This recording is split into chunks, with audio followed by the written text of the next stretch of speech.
you can't just talk about your offer and hope that that's going to reach the right people and the right people are just going to want it, right? You can't just hope that that's going to be enough to sell it. You actually need some kind of journey from when somebody first becomes aware of your brand through to when they buy from you. Welcome to Imperfect Action. I'm Steph Taylor. For years, I read all the books, downloaded all the freebies, and did all the courses. But it wasn't until I started taking imperfect action that my business had its first $1 million year. Imperfect action is about doing things before you're ready, prioritizing consistent action over perfect action, and moving forward, even when you're not sure you're doing it right. On this show, you can expect mindset advice, actionable marketing tips, and strategies to build a business that brings you more profit, more freedom, and even more joy. Are you on the list to get my daily Biz Boosters? Every day, I'll send you a bite-sized prompt designed to help you grow your business in a more intentional way. Sign up at stephtaylor.co/DBB or at the link in the show notes. Hey, welcome back to Imperfect Action. This is episode 678. Today, I'm sharing part 2 of the reasons why you might be struggling to sell to your audience, some of the areas that you might be going wrong. Now, last episode, I talked about the 5 key areas that impact how well you are able to sell: your offer suite, your sales process, your messaging, your marketing, and your mindset. Now, in part 1 of this episode, we looked at the first 2, the offer suite and the sales process. That was a couple of episodes ago. You can scroll back and find it. Or if you want the direct link to listen to that episode, you don't have time to go and look for it, send me a DM on Instagram. Send me the number 675 to stephtaylor.co on Instagram, and I'll send you the direct link to listen to that episode automatically. Okay, so key mistakes that you might be making with your messaging. We're going to look at messaging, marketing, and mindset today, and the key mistakes that you might be making with your messaging that are making it harder to sell. Firstly, well, your messaging probably lacks clarity. And that might be clarity at the offer level, so messaging around this particular offer you are trying to sell, or messaging around your brand in general. Now, some symptoms that there might be a little bit of lack of clarity is if somebody's asking you, what do you actually do? They've come into contact with your brand, or they might have looked at your website, and then they're like, how do I work with you? What do you do? Or they're asking you, is this for me? Who is this for? Those are all symptoms that you haven't communicated what you do well enough. If it's for an offer, if it's at the offer level, if somebody's asking, what is the actual outcome from this offer? Or is this right for me? Will this work for me? Those are some symptoms that you might not have communicated it clearly. And if your ideal client is confused, they're not going to buy, right? So we need to make sure that whatever we are communicating, we're doing it really clearly. Now, I know there can be a lot of a misconception, or there can be a bit of a misconception around how your messaging and your copy, it needs to be really clever and catchy and unique. But let me tell you, clear beats clever any day. Okay? Now, in Launch Magic, we spend the whole of Module 1 and 2 getting clear on the problem, the solution, and the transformation, and articulating it in a way that their ideal client understands. And most of my students really struggle with this because you never have to, this isn't something you usually have to do in business unless you get forced to do it, like I forced them to do it. It's really easy to understand conceptually in your head, oh yeah, of course this is who it's for. Of course this is what it does when it's in your head because you're really close to it. But it's a lot harder to explain it in a way that makes sense really simply, really concisely to somebody else who doesn't have the same context that you do. Okay, the second messaging mistake that's making it harder to sell is you don't have one ideal client in mind with your messaging. Your messaging is just way too broad. And I know you want to help everyone. And I know that it seems like if you talk to as many people as possible, you're going to sell more because it's a bigger audience, right? But unfortunately, if you try to talk to everybody, you end up talking to nobody. You end up resonating with nobody in particular. And instead of resonating with a really small, narrow market who they're having this response where they're like, yeah, this is perfect. This is exactly what I need. This was made for me. Suddenly now you're trying to talk to this broader market where you're competing against a lot more people who might have a similar offer to you. So it's a lot more competitive. Back in episode 642, I shared a couple of ways to choose the right niche and some questions to help you figure out whether you're in the wrong niche or the right niche. If you want to listen to that episode, send me a DM at stephtaylor.co on Instagram, 642, just that number, and I'll send you the direct link to that episode. I really love, when it comes to talking about narrowing down your messaging, I really love Seth Godin's analogy of making waves in a swimming pool versus making waves in an ocean. It's so much easier to try and make waves in a swimming pool than it is to try and create waves in an ocean where you can't really control it because it's such a big, broad area. So he says focusing down your messaging or focusing down who you are talking to allows you to make those waves in that swimming pool. And then once you've made waves in one swimming pool, you can go make waves in the next swimming pool. And then the next. And then the next.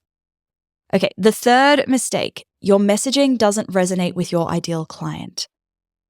Something that is really powerful when you are communicating what you do and what your offer is speaking to the ideal client's identity. So if I'm saying this is for online business owners, if that's something that you identify with, you're going to be like, okay, cool, this is for me. You're going to listen. But what I see happening is people will use really vague or really fluffy language that doesn't necessarily resonate with the people that they are trying to resonate with. I see quite a lot of, this is for soul-centered coaches. This is for heart-centered unicorns. I see a lot of that. And I love it because it sounds really nice and warm and welcoming. But you always need to remember, is this something my ideal client identifies with? And it's worthwhile asking them, hey, what do you call yourself? If I say this is for soul-centered coaches, is this something that you think is potentially for you? The other mistake we can make that stops us from resonating is talking in expert language. So when we are familiar with the problem our ideal client is experiencing, when we are the experts in the problem they're experiencing and we know why they're experiencing it, we know what's caused it, we know what the solution is, it's very easy for us to talk from this place of, hey, we're the expert, we know this. And we might forget that the way that they are experiencing the problem is actually different to how we know the problem. I can't come up with a better analogy than what James Wedmore came up with, where he talks about the headache versus dehydration. So your audience is experiencing a headache right now. They're walking around and they're like, my head hurts. You are the expert in headaches. You know that their headache is caused by dehydration. But if you go and say to them, hey, here's a cure for your dehydration, they're going to say, no, thank you. I've just got a headache. Okay, so you need to actually meet your audience where they're at. Otherwise, they're not going to think it's for them. Now, back in episode 662, I shared a bunch of questions that you can ask yourself to help you find that clarity on your messaging. Send me a DM at stephtaylor.co, 662, just the number, no text or anything. Otherwise, the automation gets confused. You'd be surprised how often that happens. And I'll send you the direct link to listen to that episode. Okay, now the next part, mistakes that you are making with your marketing that are making it harder to sell. Mistake number 1, you're confusing marketing with sales, or you are lumping them together into this thing and you're just calling it promoting my offer. And this might look like you are posting about your offer, or you are emailing your list about it. This isn't really marketing. And most of the time, it's not really sales either. And this will make sense in a second when I talk about selling and marketing, a bit of the difference there. But you can't just talk about your offer and hope that that's going to reach the right people and the right people are just going to want it, right? You can't just hope that that's going to be enough to sell it. You actually need some kind of journey from when somebody first becomes aware of your brand through to when they buy from you. This is what is commonly called a funnel or a sales process. I prefer sales process because funnels can get a little bit of a bad rap and they can seem really complicated, and they don't really have to be, okay? And this leads me beautifully into mistake number 2, which is you don't know what your marketing and sales funnel looks like. Now, if we think of it as a little upside down pyramid, an upside down triangle, and at the top, the widest part is the people who are aware of your brand. And then they move down this pyramid slowly. Like some people will drop off at each stage. That's normal. but they are moving down this little journey, and it's your job as a brand to move them down this pyramid. Marketing is reaching more people, so filling that top of the funnel.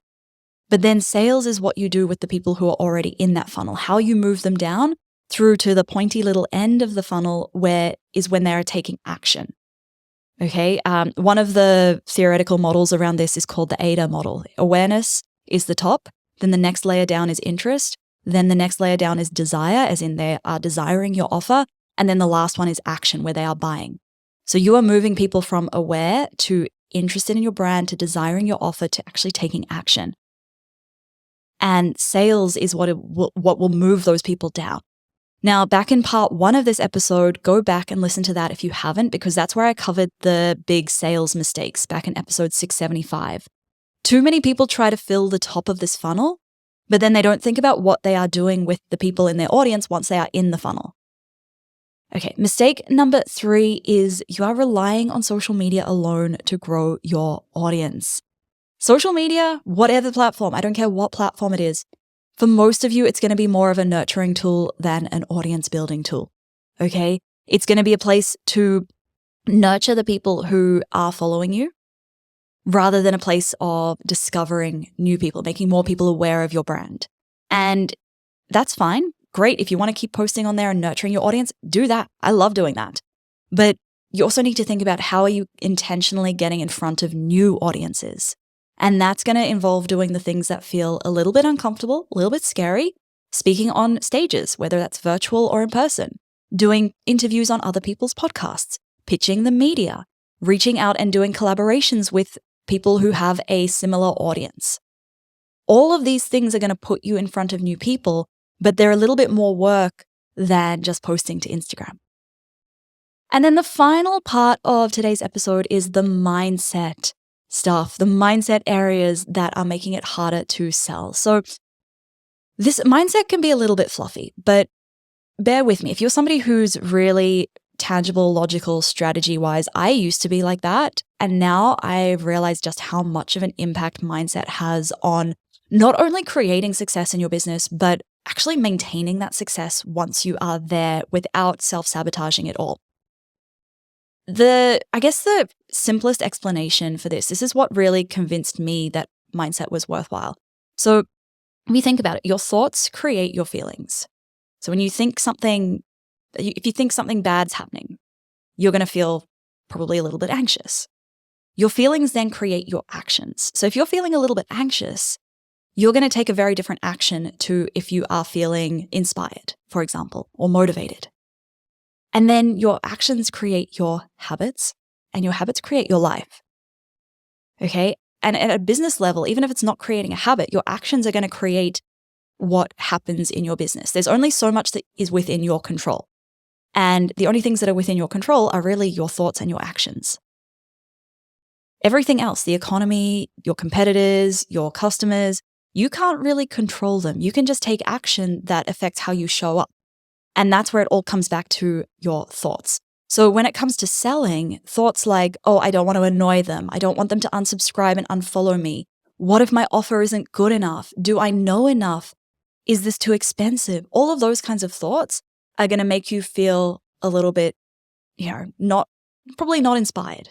If you're saying, I don't want to annoy them, you're going to then put up a post selling your offer where you're not really selling it to the best of its ability. Or you're going to not talk about your offer enough. You're not going to put in place a good sales process because you're afraid that they're going to unsubscribe and unfollow. Or if you worry that your offer isn't good enough, you're going to show up in this place of this is not good enough, buy from me, but I don't even believe in it myself. So all of those thoughts create those feelings, which then create your actions, which then affects how you sell. And it also might be that you have mindset blocks around receiving money. I know a lot of people do. This is quite common where we actually feel a little bit guilty when somebody pays us for something. Or you might have some blocks around value. Maybe you think, oh, I wouldn't pay this much for this, so nobody else will. Or maybe imposter syndrome, or you're worrying whether what you're doing is good enough. All of these things lead to, I don't know if this is the right word to use, but it's self-sabotaging behaviors in some way. For example, not showing up and selling fully, not charging the right price for your offers. All of this leads to not selling enough. So I know there's a lot. Mindset's a huge thing to unpack. I really love the book, The Mountain Is You by Brianna Wiest. It's a really great place to start if you want to understand how these things can show up in all areas of your life. And what's really interesting when you start to dive into it is you start to notice how the way that these things are showing up in your business, it's also the way that they show up in your relationships, in your friendships, in your family, in everything that you are doing. So it's worthwhile getting on top of it sooner rather than later.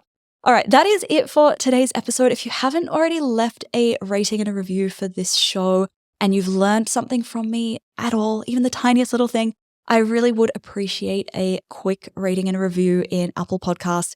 It means a lot to me. I read every single one of them, and I'm loving every Tuesday I get a little email with a roundup of my latest reviews, and it makes my day. So please do leave those reviews if you haven't already.